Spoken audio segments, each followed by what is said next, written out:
笋要新鮮才好吃，首先處理它。燒筍嘅特點就係清甜爽冇渣。沙口笋鱼蓉粥是本地的经典菜式。江师傅煎鱼的手法堪稱教科書。嗱，呢個叫做猛鑊陰油。咩叫猛鑊陰油？將隻鑊燒到佢熱，跟住落凍油喺度算，燙鑊倒翻啲油出嚟。凍油咧就係灑啲鹽，佢就唔會黐鑊噶啦。個魚皮佢唔會爛。關鍵時間就攢滾水。咁做出嚟嘅魚肉咧就會有蒜煮肉㗎。爽脆與綿滑的口感交織，鮮甜暖味。筍係屬於地上鮮，魚係屬於河鮮，係咪？兩大鮮結合，鮮甜兩個字。五寶糯米釀鯉魚是張茶節慶宴席上的傳統菜。五寶就有蓮子、綠豆、糯米、瑤柱、冬菇、腰豆。燒酒當然肯定係山地道嘅玉冰燒。呢個係張茶一個傳統。這條大鯉魚要隔水燉3個半小時，直到魚肉融化，鮮味完全滲入糯米中，留有淡淡的酒香。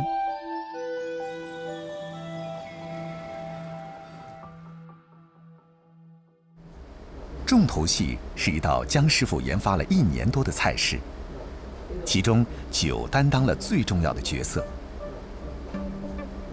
選取豬前排第8條肋骨上肥瘦相間的肉，用當地的玉冰燒酒浸泡2天。浸泡過後的酒要倒掉，重新下酒去煮，能讓肉的鮮嫩度再次升級。1個半小時後，取出豬肉，改刀切件。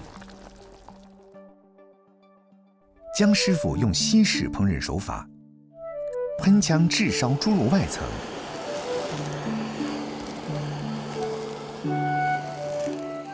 讓每口肉都外酥裡嫩，帶着淡淡的酒味兒。再用青瓜墊底，陳太吉冰燒玉錦繡上桌了。太吉冰燒肉感受。今日安全感啊！多位老師光臨，光係啲介意嚇，祝大家掂個碌蔗啊！祝大家掂個碌蔗。乜嘢？我個人咧，我就中意食雞胸肉啦。靚雞就雞胸肉都好正嘅，有皮好大線，抽嚟嘅。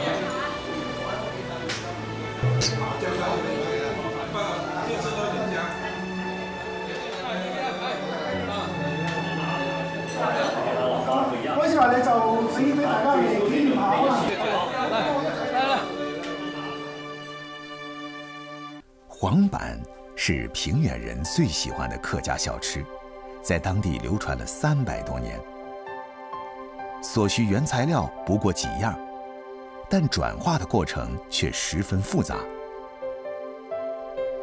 10月中下旬，其中一種食材的最佳季節到了。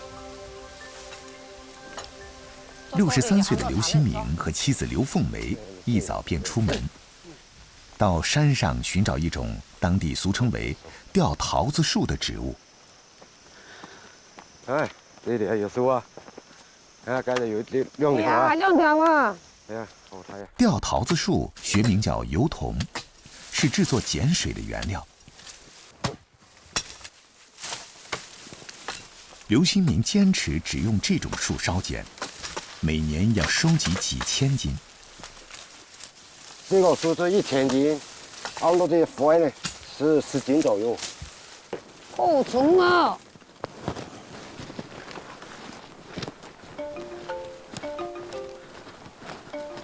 把這些樹木燒成灰燼，不是光點一把火就行。這個要燒1個鐘頭左右，燒到没有这个材木呢，让它聊起来发成腾泡的火，不要有舞台就可以了。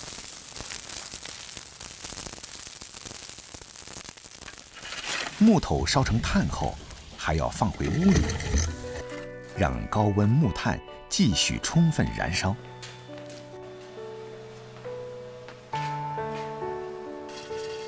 如此费劲，所得不过几斤灰碱。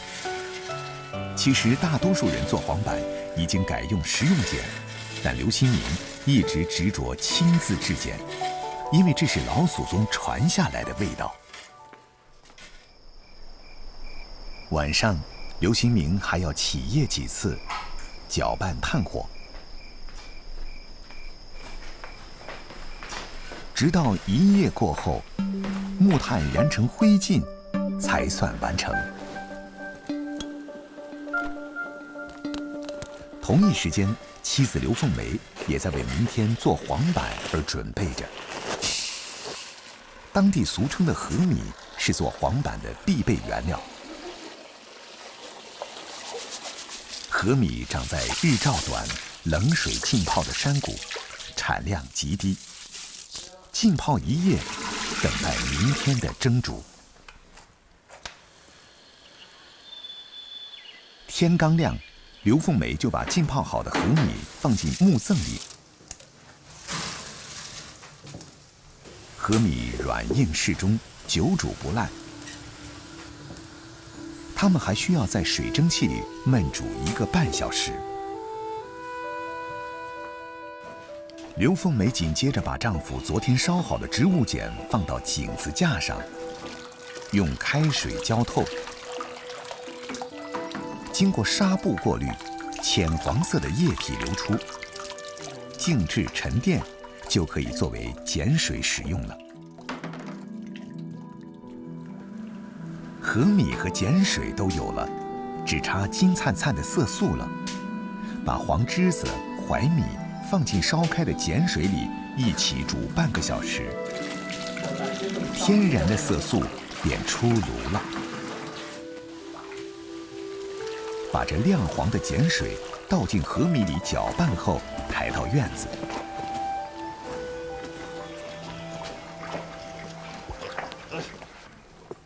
传了几代人的石臼，要交给刘新明和他的侄子了。禾米必须趁热冲打，俩人先用直锤围着石臼同方向绕圈碾压，待到米粒搅到6、7成烂，便换上横锤，沾沾碱水，接着冲打。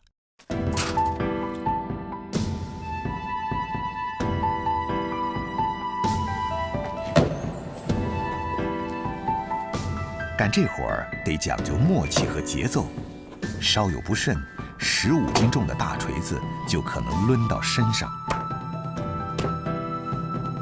石臼冲打这种古法，年轻一辈已经不会用了，好在叔侄俩还一直保持着这一传统。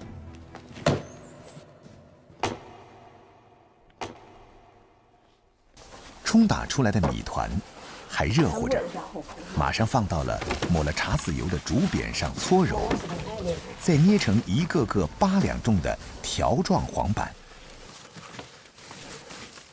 二女儿刘玉凤在城里经营着父亲刘新明交给她的黄板小店。传统的条状黄板是当地逢年过节走亲戚必备的礼品。黄澄澄的外表像金条，寓意丰衣足食，加上健脾消食的功效，给过节的人们解解腻，既好看又好吃。刘玉凤把传统黄板改良成饺子，包上馅料，吃起来更香了。一代又一代的传承，老刘家的黄板终于也随着平远人的脚步走向4面8方。新鲜出炉的黄板，当然要一大家子尝一尝了。黄板的做法有很多：土猪肉炒黄板、荤素搭配，不油不腻，韧爽滑口。